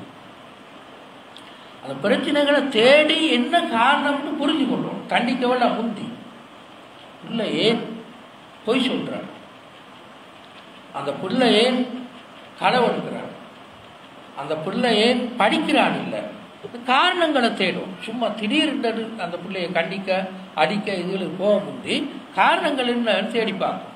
இப்படியான பிழையான நடத்தைகளில் பிள்ளையை ஈடுபடுவதற்கான காரணங்கள் என்ன தேடி பார்க்கறது இன்னொரு ஆக முக்கியமான பார்க்கும். கடைசியாக அல்ல, உண்மையில் நான் இங்கே போட்டுக்கிட்டு கடைசியாக தண்டனைன்றது பயிற்றுவித்தல் பண்பு கொண்டதாக இருக்கும். ஏன் தண்டிக்கிறோம்னா பயிற்றுவிக்கத்தான் தண்டிக்கிறோம். தண்டிக்கிறதுக்காக தண்டிக்கிறது இல்லை, குற்றம் செஞ்சதுக்காக தண்டிக்கிறது இல்லை, பயிற்றுவிப்பதற்காகத்தான் தண்டிக்கிறோம் என்ற இந்த மனநிலை இருக்க வேணும். அந்த தண்டனையை அந்த ஒழுங்குல ஆக்கி இருக்க வேணும். தண்டனை என்பது அடித்தல் மட்டுமல்ல. அடித்தல் மிகவும் விதிவிலக்காகத்தான் இருக்கும். ஆகவே விதிவிலக்காகத்தான் இருக்கும். ஒரு நல்ல தாயின் தந்தையும் ஒரு நாடும் தண்டை புள்ள அவருக்கு அடிக்க மாட்டான். ஸல்லல்லாஹு அலைஹி வஸல்லம் அவர்கள் நிறைய பேரை புள்ள அவங்களுக்கு தெரியும். நான் இருக்கிறேன். ஃபாத்திமா ரலியல்லாஹு அன்ஹா அவங்களோட மகன்கள் மட்டுமல்ல, ஹசன் ஹுசைன் என்பது மட்டுமல்ல, ஜைனப் ரலியல்லாஹு அன்ஹா புள்ளகள், அடுத்தடுத்த உங்களோட பிள்ளைகள்லாம் ரசூலுல்லாஹி ஸல்லல்லாஹு அலைஹி வஸல்லம் நிறைய இருந்தாங்க. அப்படியான பேர பிள்ளைகளுக்கோ அல்லது மனைவிமாருக்கோ அல்லது அவங்கள்ட்ட வேலை செஞ்சவங்களுக்கும் ரசூலோட வாழ்க்கையிலேயே தண்டித்ததில்லை, அடித்ததில்லை, வாழ்க்கையிலே அடித்ததில்லை. அதுக்கு ஒரு ஆதாரம் கூட இல்லை. எனவே ரசூலுல்லாஹ்வுடைய முன்மாதிரி என்னென்ற அந்த பகுதியில் தண்டனை என்பது அடிப்பது அல்ல. அடிப்பது உண்மையில கூடாது. சில நேரங்களில் விதி விலக்காக மட்டும்தான் அதை பாவிக்கலாம். ஆனால் ரசூலுல்லாஹ்வுடைய சுன்னா என்றால் தண்டிக்காமல் இருப்பது. அதான் ரசூலுல்லாஹ்வுடைய சுன்னாண்டு ரசூலுல்லாஹ்வுடைய வாழ்க்கையை நாம் படிப்போம். இப்படியான இது சில உதாரணங்கள் மட்டும். இப்படியான இன்னும் பல பிள்ளை வளர்ப்பு பற்றிய சிந்தனைகளை கருத்துக்களையும் அந்த குடும்ப தாயும் தந்தையும் விளங்கி இருக்கணும் என்றது அடுத்த முக்கியமான பார்வை. திரும்ப நாங்கள் விரிந்த குடும்பத்துக்கு வரோம்.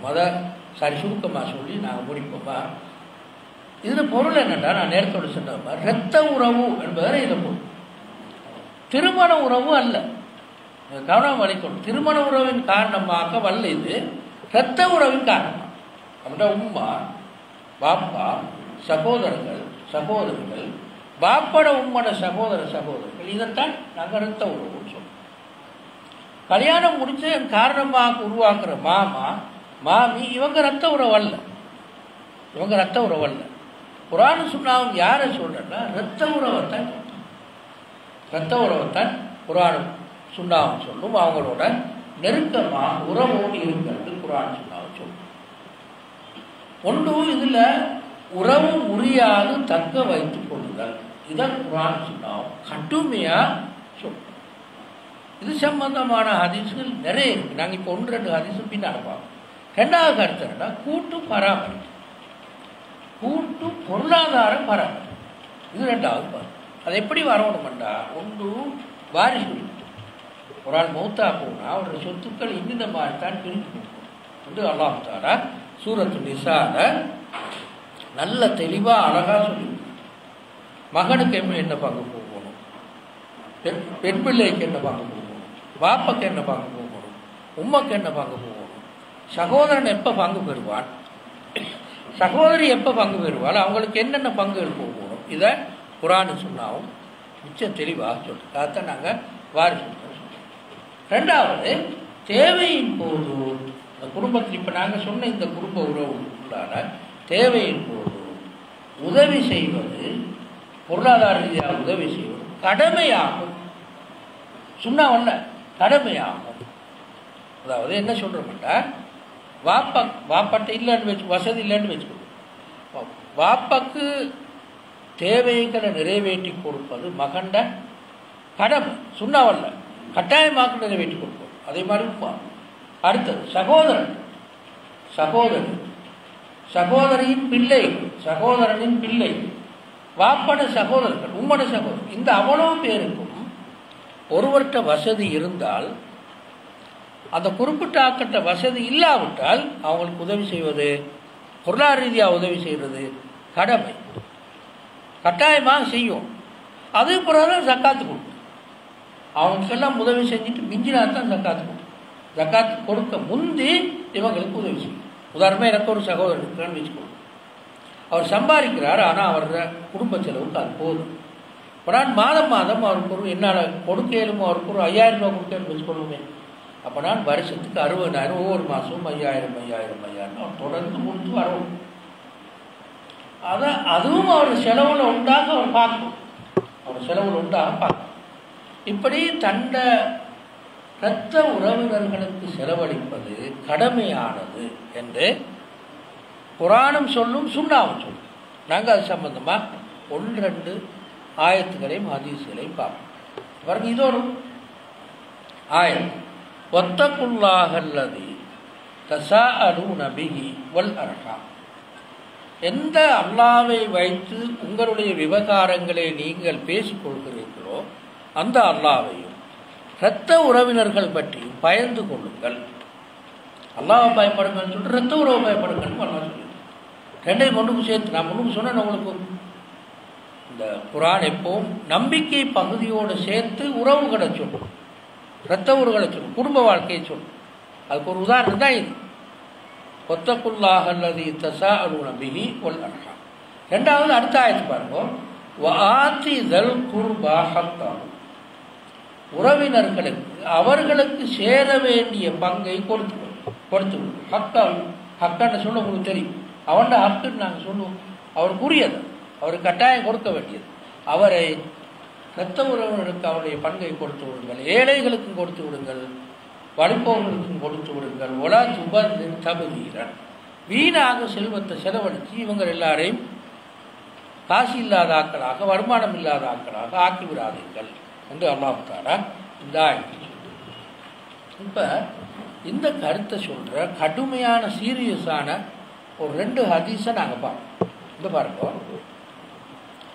ஆஷா ரலியல்லாஹு அன்ஹா சொல்கிறாங்க, இரத்த உறவு அரிசியை பிடித்து கொண்டிருக்கிறது. இரத்த உறவு ரசூலுல்லாஹி ஸல்லல்லாஹு அலைஹி வஸல்லம் சொன்ன மாதிரி சொன்னதாக ஆஷா ரலியல்லாஹு அன்ஹா சொல்கிறாங்க.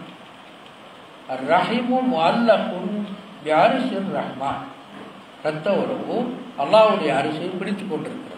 என்ன சொல்ல மாட்டாது, என்னை இணைத்து வாழ்வோரை அல்லாஹ் நீயும் இணைத்துக் கொள்வாயாக, என்னை துண்டித்து விட்டவர்களை நீயும் துண்டித்து விடுவாயாக என்று அந்த இரத்த உறவு அல்லாஹ்வோட அரிசியோட சம்பந்தப்பட்டு சொல்லும். அதை விட பெரிய வசனம் இல்லை.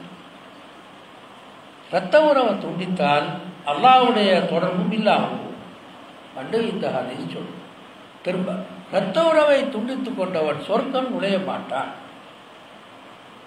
காத்தி ஒரு ரஹம் லா எதுக்குள் ஜன், இரத்த உறவை துண்டித்து கொண்டவன் ஒரு நாளும் சொர்க்கம் நுழைய மாட்டான் என்று அர்த்தம். இதை பார்ப்போம், கொஞ்சம் வித்தியாசமான ஹதீஸ் இது.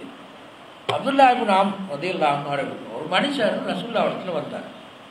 வந்து சொன்னார், நான் பெரிய ஒரு பாவத்தை செஞ்சுட்டேன், என்ன செய்யலாம் இருக்கு, பாவம் கேட்கவா, என்ன செய்யுது?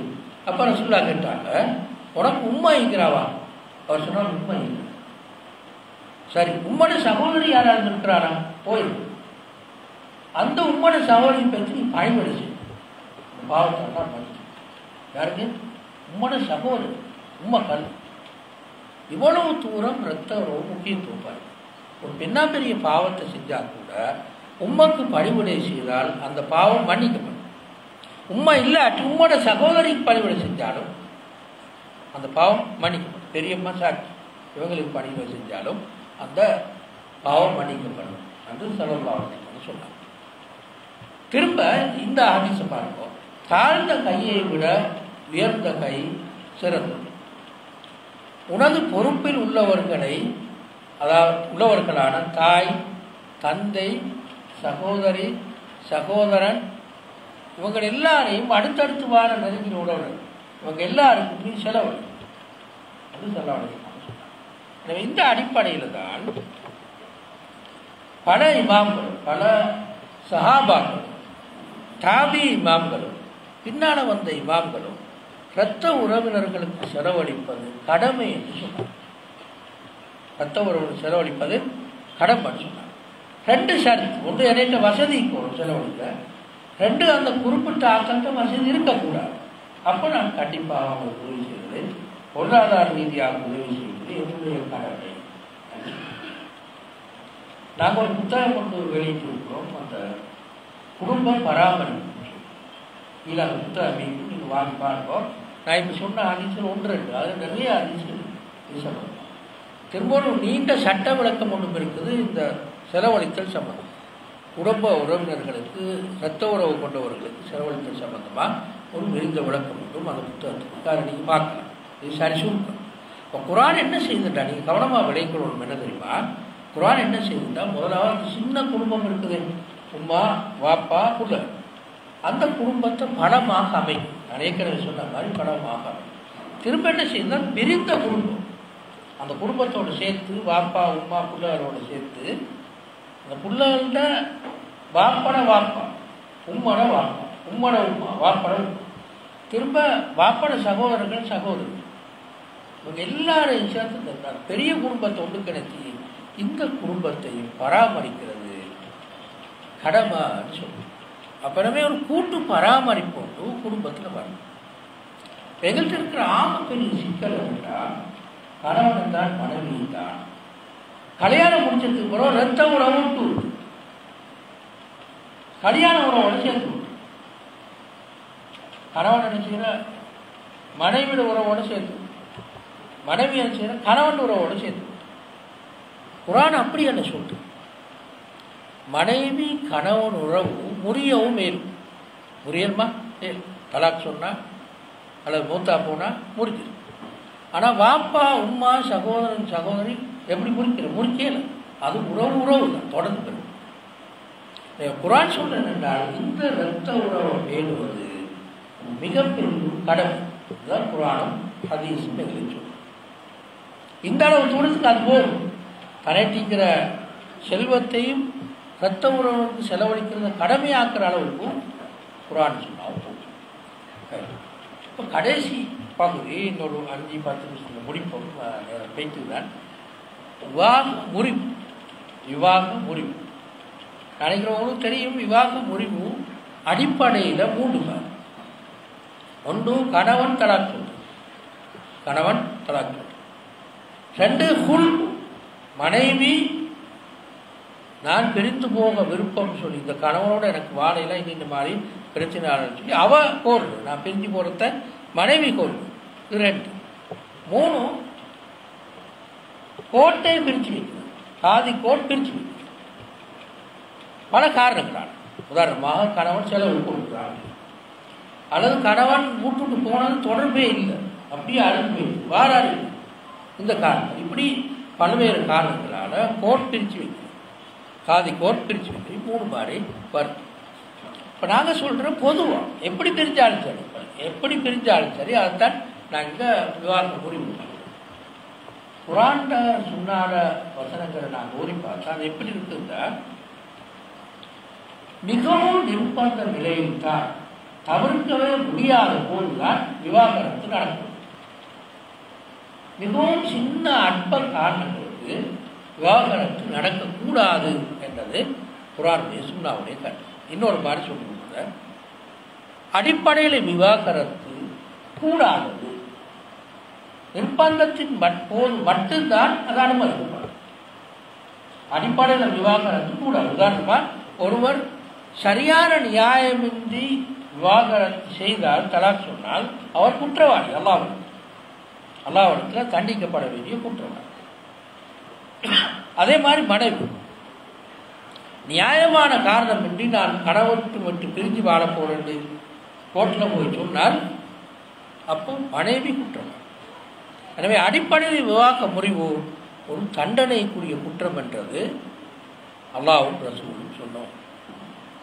எனவே தான் அவங்களுக்கு அந்த ஹதீஸ் தெரியுமா இருக்கும், அபுகதுல் ஹலாலி இலல்லா அத்தலாக், அல்லாஹ் அனுமதித்தவற்றில் அவனுக்கு மிகவும் வெறுப்புக்குரியது விவாகரத்து ஆகும்.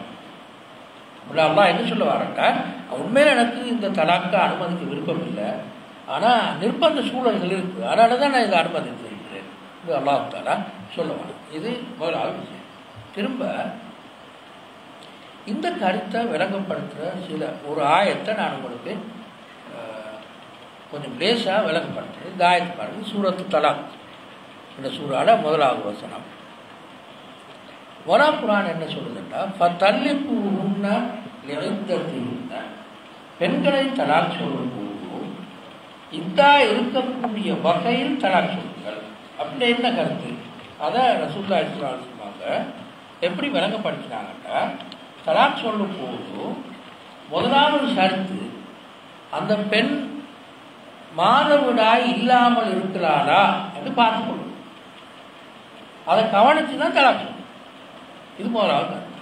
2வது கருத்து, மாதவிடாய் இல்லை உண்மையில், ஆனால் மாதவிடாய் இல்லாத சந்தர்ப்பத்தில் இவர் உடலுறவு கொண்டுட்டார், இப்போவும் தலாக் சொல்லலாம், அப்பவும் தலாக் சொல்லக்கூடாது.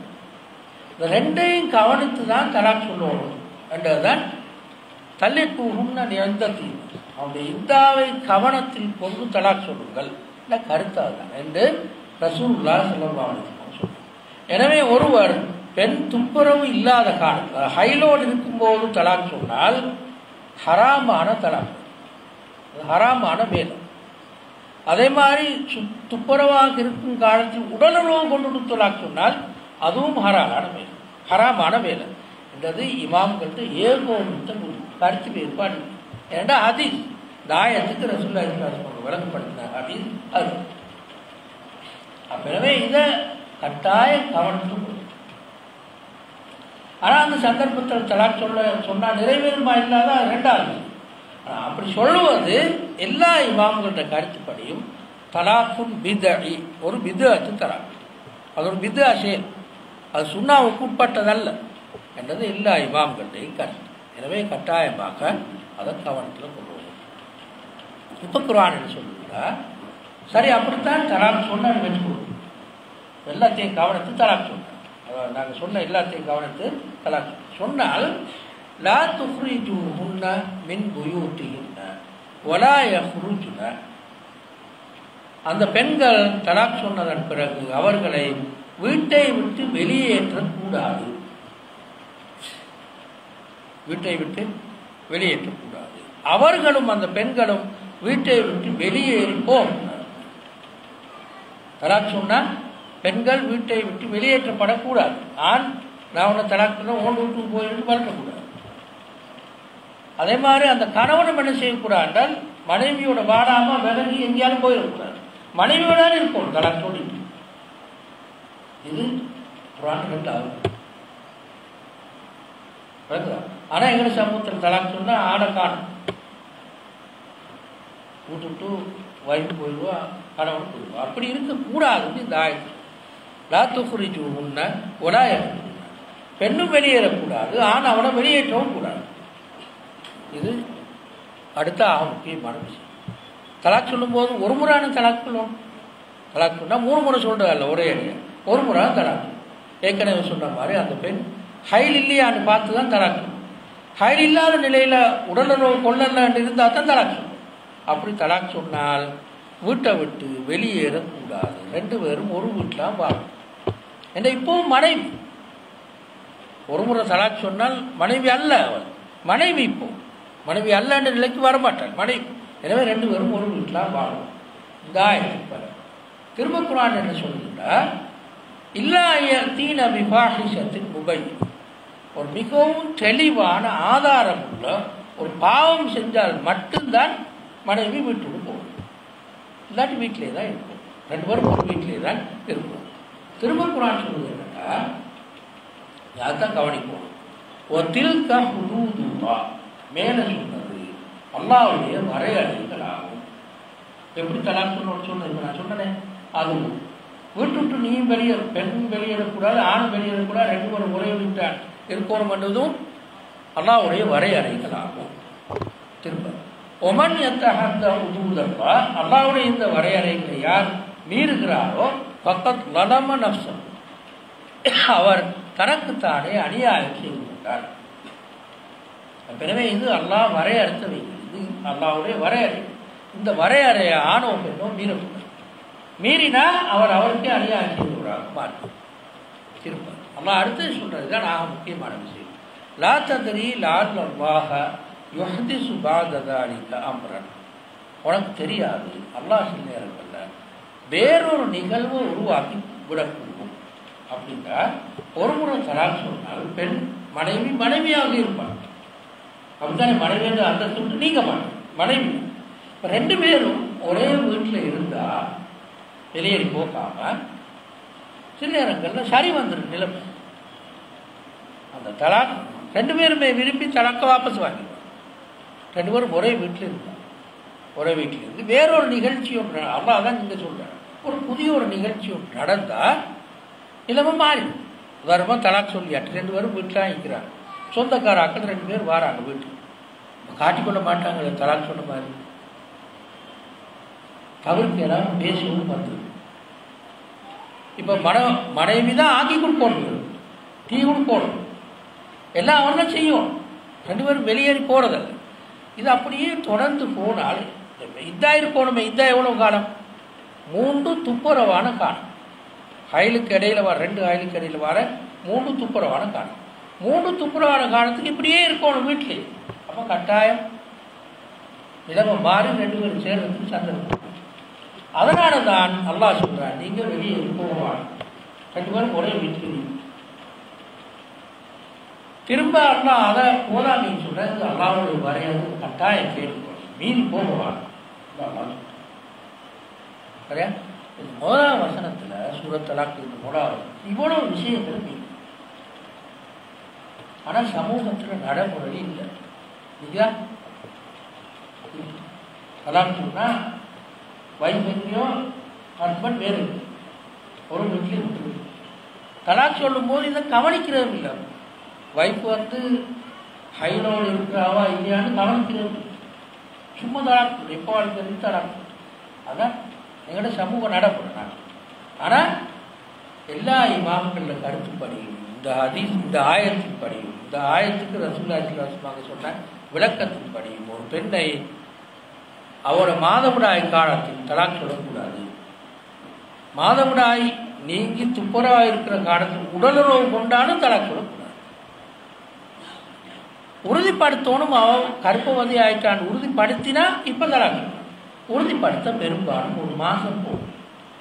டாக்டர்ஸ் நீங்கள் கேட்பாங்க, ஒரு மாதம் அவன் கர்ப்பவதி ஆகினா இது அனுப்பாங்க. அப்போ ஒரு மாதத்தையும் போகிறதா தலாக் சொல்கிறேன்னா சொல்லுவோம். ஒரு மாதத்தில் போதாமலங்கி 2 பேரும் சேர்த்து சந்தர்ப்பம் தலாக் சொல்ல பார்க்குறாரு. வைஃப்ல கேட்டால் நீ எப்படி இருக்கிற? இல்லை நான் மாதவிடாய் அப்போ தலாக் சொல்லி மாதவிடாய் முடிவு மட்டும் நிற்கும். மாதவிடாய் 7 நாள் 5 நாள் 3 நாள்னு போகும். அந்த 3 நாள் 5 நாளைக்குள்ளாலும் சில நேரம் கோவமெல்லாம் நீங்கள் தலாக் நடக்காது. அல்லது தலாக் சொல்ல பார்க்குறாரு, நினைவு வருது நான் மனைவியோடு உடல் உறவு கொடுத்துட்டேன் நேற்று தான், அப்படின்னு ஒரு மாதம் போகணும். தலாக் சொல்கிறா இல்லையான்னு பார்க்கணும். அதுக்கடையில் 2 பேரும் ஒற்றுமையாக்கி சந்தர்ப்பம் கூடும். அப்படித்தான் இல்லாவிட்டாலும் எல்லாமே பார்த்து தலாக் சொன்னாலும் அவன் ஒரு முறை தலாக் சொல்லணும். இந்தாள் இருக்கணுமே 3 துப்புரவான காலம் முடியும் மட்டும். அப்போ 2 பேரும் சேருவதற்கான சந்தர்ப்பம் கூடும். இப்படி அல்லாஹ் ஆக்கி வச்சிருக்கிறான். இந்த ஆயத்தை ஆக்கி வச்சு அல்லாஹ் என்ன சொன்னா, இது நான் விதிச்ச வரையறைகள், இதை மீறாதீங்கோ.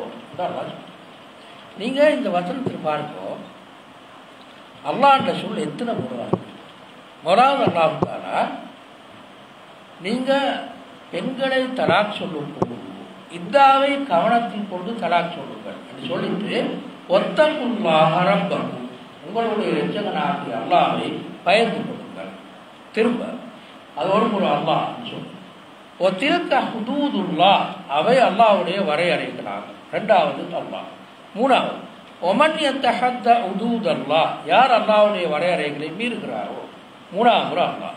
4வது லா தத்ரி லஅல்லாஹ யுஹ்திஸு பஅத ஸாலிக அம்ரன் அல்லாஹ் ஒரு புதிய நிலையை உருவாக்கலாம் என்பதை நீ அறிய மாட்டாய். 4 ஒரு வசனத்தில் 4 முறை அல்லாஹ் அல்லாஹ் அல்லாஹ் அல்லாஹ்ட்டு அல்லாஹ் சொல்லு. சரியா? ஹுதூதுல்லான்ற சொல்ல அல்லாஹ்வுடைய வரையறைகள் ஆகும் என்ற சொல்ல 2 முறை பாருங்க.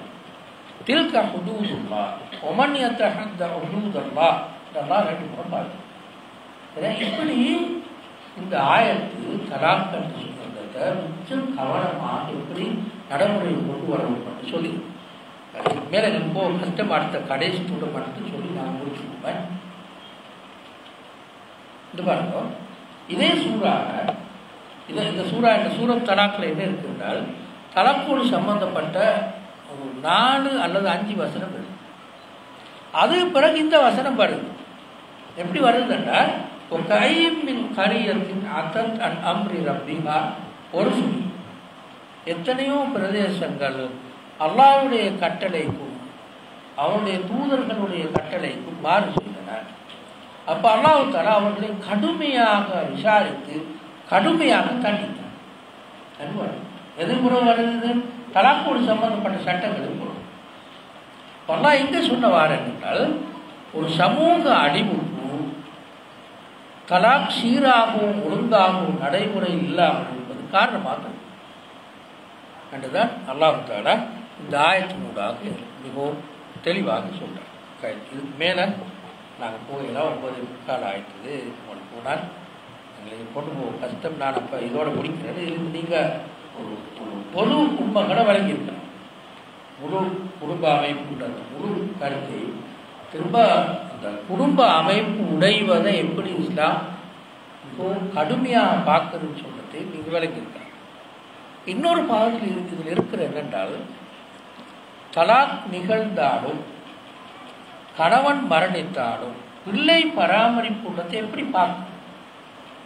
கணவன் மரணித்தார் அல்லது கணவன் தலாக் சொல்லுது, இப்போ அந்த பிள்ளைகளை பராமரித்ததை எப்படி பார்க்கணும் என்றதுக்கு ஒரு நீண்ட சட்டத்திட்டங்களை ரசூலுல்லாஹி சொல்லியிருக்கிறாங்க. நாங்கள் இதை பார்க்கல, அவ்வளோ இப்போ கஷ்டம். நான் இதோட இதை முடிச்சு கொள்ளன்னு ஒரு பொதுவான ஒரு விளக்கத்தான் எங்களுக்கு தர முடியுது. இன்ஷா அல்லாஹ் ஒரு சந்தர்ப்பம் கிடைச்சது என்றால் நான் துண்டு துண்டாக உடைச்சி சொல்கிறேன் தானே, அப்படியே துண்டு துண்டாக உடைச்சி நாங்கள் ஓரளவு விளக்கமாக விரிவாக பார்ப்போம். வாக்குத்தவான அல்ஹம்துலில்லாஹ்.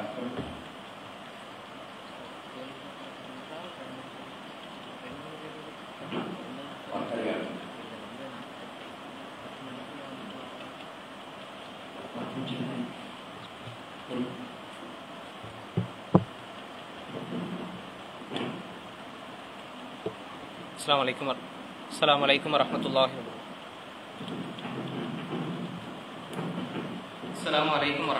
வபரகாத்துஹு. இவ்வளவு நேரமும் உஸ்தாத் மன்சூர் அவர்கள் குடும்ப கட்டமைப்பு அல் குர்ஆன் சுன்னாவினுடைய பார்வை என்ற தலைப்பிலே ஒரு ஆழமான ஒரு உரையினை நிகழ்த்தியிருந்தார்கள். இந்த உரையிலிருந்து உங்களிடம் ஏதாவது கேள்வி இருந்தால் இந்த சந்தர்ப்பத்திலே உங்களுடன் நீங்கள் வினவிக்கொள்ளலாம். ஆரம்பத்தில் கேட்கப்படுகின்ற ஓரிரண்டு கேள்விகளுக்கு மாத்திரமே சந்தர்ப்பங்கள் வழங்கப்படும். காரணம் நேரம் மிகவும் தாமதமாகிக் கொண்டிருக்கிறது. எனவே ஆரம்பத்தில் கேட்கின்ற ஒரு இரு நபர்களுக்கு மாத்திரம் சந்தர்ப்பம் வழங்கப்படும். எனவே அவ்வாறு கேள்வி இருக்கின்ற நபர்கள் அவசரமாக கேட்டுக்கொள்ளுமாறு கேட்டுக்கொள்ளும்.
About